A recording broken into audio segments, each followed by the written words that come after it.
What is going on, YouTube? Guess what? I'm back.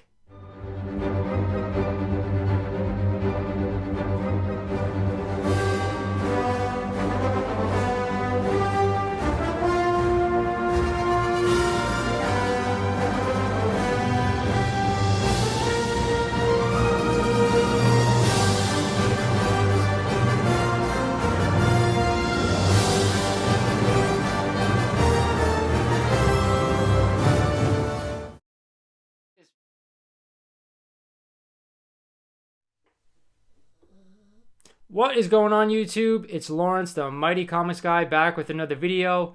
We are back. It's been quite a while since I've done a video, but I'm happy to show you guys what I've been picking up over the past 3 or 4 months. I've had a lot of family stuff going on. I coached football for the past 4 months, and now that the season's over, I got a little bit of time to sit down, show you guys what I picked up. Not a ton of stuff by any means, but definitely picked up some good books that I want to share with you guys. I also want to talk about a little bit, what do you do when you basically have all the books that you want to collect? Now, I don't have everything that I want, but I do have a lot of keys. Anybody who watches my channel religiously knows that what do you do when you have a lot of the stuff that you've been looking for, that you've collected, that you don't really have anything that you absolutely are striving to go after right now. So we're going to talk a little bit about that. But first, like I said, it's been 3 or 4 months since I've done a video. I want to show you guys what I picked up over that span. Not a ton of stuff, but some good books nonetheless. I actually hit my LCS up this morning. I picked up a few things. I haven't been there in a couple months either. First thing I picked up was Ghost Stories. I don't see a number on it. It might be it says 01295-107 for whatever the hell that means. But it's a Dell book. Paid $5 for it. Just a cool looking cover. Attacked by a statue that came to life. Figured I'd give it a good read. For $5, a low grade book, can't really go wrong, but the cover spoke to me. So, picked that one up this morning. I picked this one up off of eBay a few months ago, I believe. It is Tales to Astonish, number 56. Just a cool cover. In decent shape, probably about a 5 to 6.0. Nothing spectacular about this book. Anybody who knows me knows I've been collecting a lot of Tales to Astonish books. So this is number 56 that I've added to the collection. This one I picked up at a local show a few months ago. It is Tales to Astonish number 51. As you can see, the $40 price tag I paid for it. Again, nothing special about this book outside its giant man appearance. Beautiful purple cover. Nothing more to say about this. Just a nice Tales to Astonish early Silver Age book. This one I also picked up at that same show, and I got a spectacular deal on this. I couldn't believe how cheap it was. And I think the guy knew when he sold it to me. He's like, wow, I think I really underpriced this book. So either way, Strange Tales, number 120. Beautiful yellow cover, Strange Tales book. I'm still working on the Strange Tales run. I think it's 110 to 140. The Human Torch meets the Iceman. Anybody who grew up in the 80s knows about that. What was it? Not Super Friends, because that was DC, but the early Iceman and stuff like that. I forgot the name of the TV show, but I was in love with that TV show when I was a kid. And I don't see too many Iceman books nowadays. So this is one of the ones I was definitely looking forward to pick up at a right price. And I paid $25 for this, which I thought was a steal. It's in really good shape as well. Definitely, I would say probably around a 6.0. And you guys know I undergrade as well, so maybe a little higher. This one I think I also picked up off of eBay. It is Amazing Spider-Man number 36, a mid-grade copy of this book. I am working on an Amazing Spider-Man run number 1 to 50. I have a lot, but the early Spideys I am still working on. I have a bunch of the keys. I think I have all of the keys, but a few of the other ones like 11, 36, 30, other ones in the 30s and the 20s I am still looking to get. So, Amazing Spider-Man number 36. This one I picked up at a local shop that I haven't frequented in quite a while, but I was able to snag Amazing Spider-Man number 32. A nice clean copy of this book. A little bit of browning around the edges, some chipping at the bottom, but other than that, overall presents really well. I don't remember what I paid, unfortunately, but these early Spideys I try not to spend a lot of money on. I'm probably going to say under 40. So that's Amazing Spider-Man number 32. Next one is a familiar book, Amazing Spider-Man number 36. Again, I picked this up at that same local shop. This one is definitely a lot nicer copy than the other one was. There is some browning around the edges again still, but so much nicer than the other one. Actually, really nice copy. So I may get rid of the other one. I purchased that one first. So if anybody's looking for a ASM number 36 low to mid-grade copy, hit me up if you interested. This next one I picked up off of eBay. I think I spent around $50 to $40 for it. It's Amazing Spider-Man number 29. Nice cool water cover. Not one of my favorite Spider-Man covers by any means, and I am sorry for the glare, guys. But again, I'm working on that run.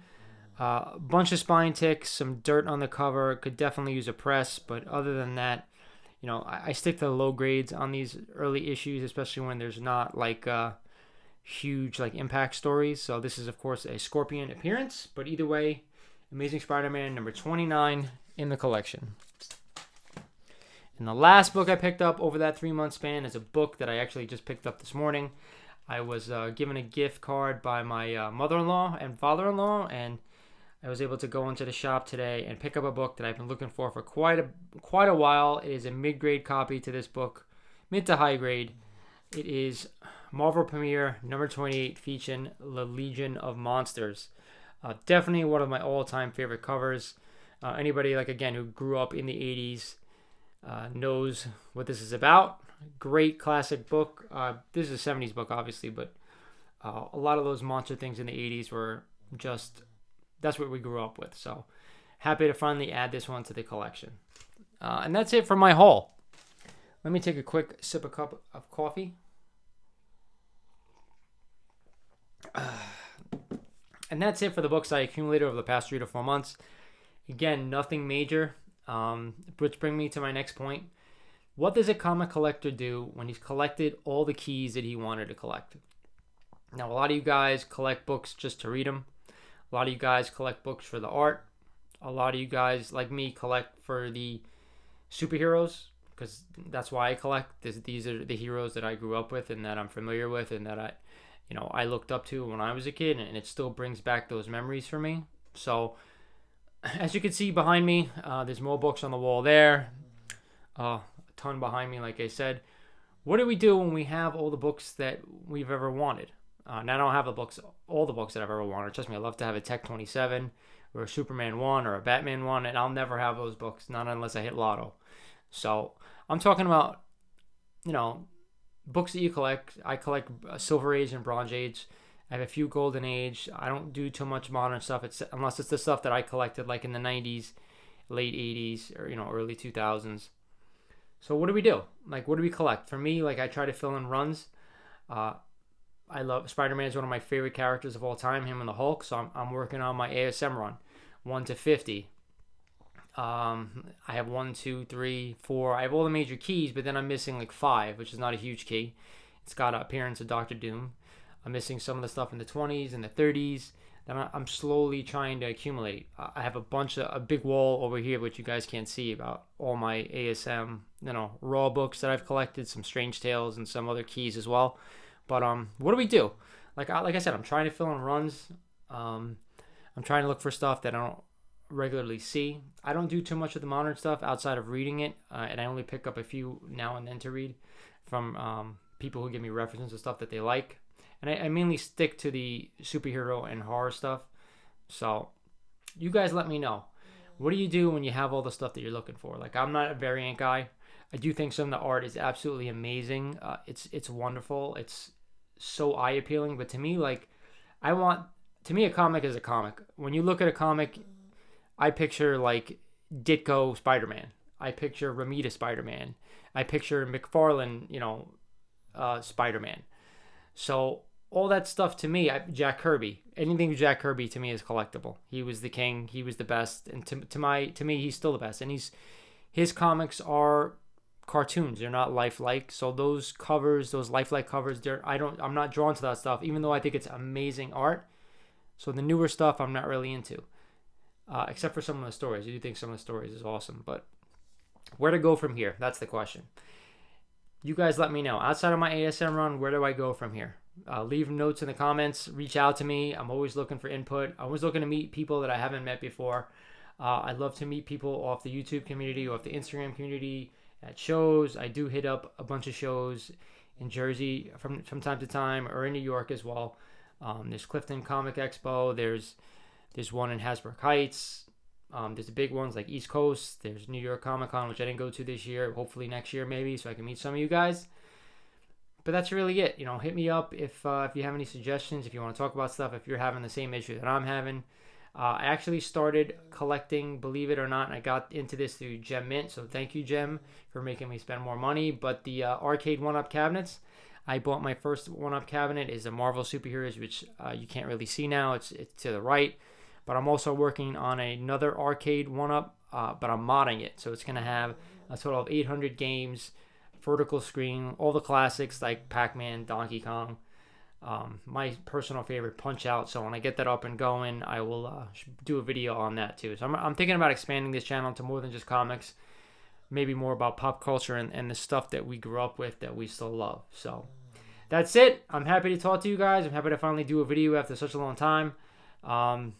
Again, if you like this video, like it. If you haven't subscribed to the channel, I suggest you do so. Hopefully I'll be able to put out more stuff. Like I said, not just comics, but other stuff. But glad to be back, guys. And I am back. So good to talk to you guys. This is Lawrence the Mighty Comics Guy saying thanks for watching my video. And I'll talk to you guys soon. I am Iron Man.